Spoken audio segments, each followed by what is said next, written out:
नमस्कार, one TV news में आप सभी का स्वागत है। मैं हूं श्रेया आपके साथ। आइए शुरुआत करते हैं आज की हेडलाइंस के साथ। सीएम केसीआर आज गजवेल और कामारेड्डी निर्वाचन क्षेत्र में नामांकन दाखिल करेंगे। इसी के बाद केसीआर की प्रजा आशीर्वाद सभा कामारेड्डी निर्वाचन क्षेत्र में होगी। जनसेना तेलंगाना में 8 उम्मीदवारों को बी फॉर्म द्वारा दिए गए। पवन कल्याण व लिंडाना के साथ तेलंगाना को स्वर्णिम रूप देगी। हैदराबाद में जनसेनानी से समर्थन मांगने वाले लंदन मेयर चुनाव के उम्मीदवार तरुण गुलाटी ने खुलासा किया कि उनके क्षेत्र में बड़ी संख्या में पवन प्रशंसक और जनसैनिक हैं। बीआरएस पार्टी के नेता और सीएम केसीआर आज गजवेल और कामारेड्डी निर्वाचन क्षेत्रों में नामांकन दाखिल करेंगे। गजवेल में दोपहर 1 बजे से 2 बजे तक नामांकन दाखिल किए जाएंगे और दोपहर 2 बजे से शाम 4 बजे तक कामारेड्डी चुनाव रिटर्निंग ऑफिसर को नामांकन पत्र जमा किए जाएंगे। उसी के बाद केसीआर कामारेड्डी निर्वाचन क्षेत्र में प्रजा आशीर्वाद सभा में भाग लेंगे और बोलेंगे। कामारेड्डी जनसभा की सभी तैयारियां पूरी कर ली गई है। जनसेना प्रमुख पवन कल्याण ने तेलंगाना विधानसभा चुनाव लड़ रहे अपनी पार्टी के उम्मीदवारों को फॉर्म दिए हैं। बीजेपी के साथ गठबंधन में आने के बाद जनसेना ने 8 सीटों पर उम्मीदवारों की घोषणा कर दी है। जनसेना की ओर से उन्हें नामांकन पत्र दिया गया।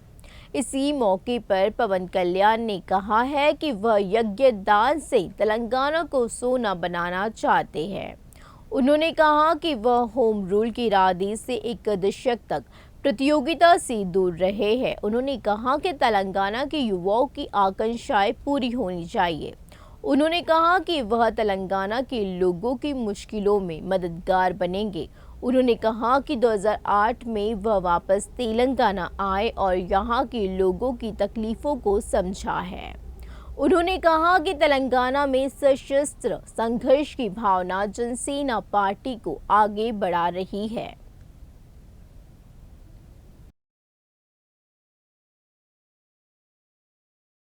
लंदन की मेयर पद की दौड़ में स्वतंत्र उम्मीदवार के रूप में चुनाव लड़ने वाले प्रमुख भारतीय व्यवसायी तरुण गुलाटी ने जनसेना प्रमुख पवन कल्याण से समर्थन मांगा है। उन्होंने हाल ही में हैदराबाद में जनसेना पार्टी कार्यालय में पवन से मुलाकात करी है। उन्होंने कहा है कि जिस क्षेत्र से वह चुनाव लड़ रहे हैं वहां पवन के प्रशंसक और जनसैनिक काफ़ी संख्या में है। इसी बीच जनसैनिक ने गुलाटी के अनुरोध पर सकारात्मक प्रतिक्रियाएं दी है। भारतीय मूल के नेता ने कहा है कि लंदन चुनाव लड़ना रोमांचक था। इसी मौके पर पवन ने अपने प्रशंसकों, जनसैनिक और तेलुगु लोगों के साथ साथ सभी भारतीयों से तरुण गुलाटी के लिए वोट करने का आह्वान किया है। पार्टी के वरिष्ठ नेता और राज्यसभा सदस्य डॉक्टर के लक्ष्मण ने कहा है कि पिछले दिनों नरेंद्र मोदी तेलंगाना आए थे। यहाँ की जनता ने उन्हें आशीर्वाद भी दिया तो वे प्रधानमंत्री बन गए और अब 10 साल बाद अगर तेलंगाना के लोग उन्हें फिर से आशीर्वाद दे वह भाजपा से बीसी मुख्यमंत्री बनेंगे।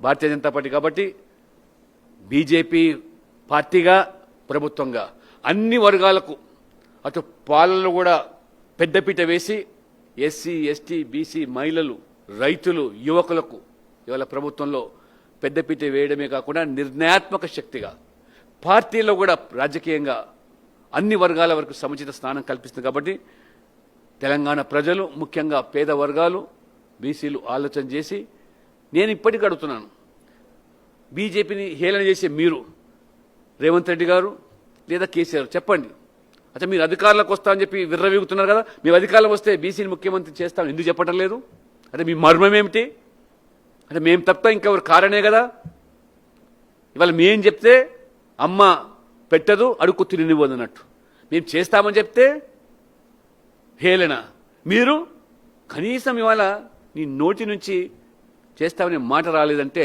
దీన్ని బట్టి మీరు అర్థం చేసుకోండి. అందుకనే అందరూ ఆలోచన చేయండి. అంతర్లీనంగా ఒక కరెంట్ మాదిరిగా చాప కింద నీరుగా పల్లె పల్లెలో చర్చనీయాంశమైంది. आईटी और ईडी के अधिकारी कांग्रेस नेता और पलेरू उम्मीदवार पोंगुलेटी श्रीनिवास रेड्डी के आवास की तलाशी ले रहे हैं। गुरुवार सुबह 3 बजे से खम्मम शहर स्थित उनके आवास पर तलाशी शुरू हुई है। कुल 8 गाड़ियों में अधिकारी पोंगुलेटी के घर पहुंचे हैं। सबसे पहले सेलफोन जब्त किए गए। ऐसा लगता है कि इसी के बाद निरीक्षण शुरू हो गया है। खम्मम के अलावा हैदराबाद के नंदागिरी हिल्स में भी निरीक्षण किया जा रहा है। टीडीपी के प्रदेश अध्यक्ष अच्छे नायडू ने स्पष्ट किया है कि उनके नाम से जो पत्र वायरल हो रहा है, जिसमें ये कहा गया है कि चंद्रबाबू ने कम्मा समुदाय से तेलंगाना चुनाव में कांग्रेस का समर्थन करने के लिए कहा था, ये झूठ है। दुया ने कहा है कि यह चंद्रबाबू की प्रतिष्ठा धूमिल करने की वाईसीपी की साजिश का हिस्सा है।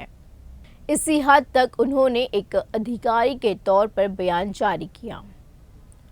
अच्चेनायडू ने आलोचना करी कि वाईसीपी नकली है और पार्टी नकली अभियानों और पत्रों में विश्वास करती है। उन्होंने चंद्रबाबू द्वारा लिखे गए इस पत्र को वाईसीपी अभियान में डालने से इनकार किया है। उन्होंने रोष जताया है कि चंद्रबाबू की छवि को नुकसान पहुंचाने के लिए ऐसी साजिशें रची गई है।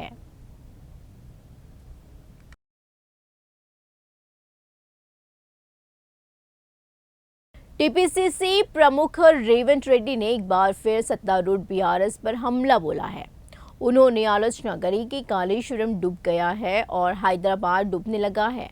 वह हैदराबाद में बारिश के कारण सड़कों पर जल भराव और यातायात के गंभीर व्यवधान पर प्रतिक्रिया दे रहे थे। केसीआर ने सरकार की आलोचना करते हुए ये कहा है कि बरसात का मौसम गोसा जैसे ही होता है, सर्दी का मौसम भी वैसा ही होता है। इंसानबुल ने कहा कि शिकागो ने कहा कि विश्वनगरम। रेवंत रेड्डी ने आलोचना करी कि उन्होंने अभियानों पर करोड़ों रुपए खर्च करे हैं, लेकिन अगर एक बूंद गिरती है तो इससे कंपन होता है और ऐसे हालात होते जहां एक कदम खो जाता है। చూడండి, ఎవరికి భూములు కేటాయించినా అది రెడ్డి సంఘానికి కేటాయించినా ఇంకే సంఘాలకు కేటాయించినా నిన్నగాక మొన్న కోకపేటలో 100 కోట్లకు ఎకరం భూమి అమ్ముకున్నా అది మీ ప్రాంత భూములు, అవి మీ భూములు, రంగారెడ్డి జిల్లా భూములు. అమ్ముకోవడానికి వేల కోట్లు దోసుకోవడానికి 100 ఎకరాలు ఆక్రమించుకోవడానికి రాజేంద్ర నగర్లో భూములు ఉంటాయి. కానీ ఈ ప్రాంతంలో ఉన్న పేదలకు, నిరుపేదలకు అది రాజేంద్ర నగర్ కావచ్చు, అత్తాపూర్ కావచ్చు, ఈ ప్రాంతంలో కోకాపేట కావచ్చు, నార్సింగ్ కావచ్చు, మంచిరేవుల కావచ్చు, గండిపేట కావచ్చు, ఈ ప్రాంతంలో పుప్పాలగూడ కావచ్చు, లేకపోతే మణికొండ కావచ్చు. ఇక్కడున్న పేదలకు డబుల్ బెడ్రూమ్ ఇల్లు కట్టియాలంటే राष्ट्र प्रभुत्वाనికి गजम भूमि దొరకదు। खबरों में आज बस इतना ही। आगे की खबर के लिए देखते रहिए 1 टीवी न्यूज़।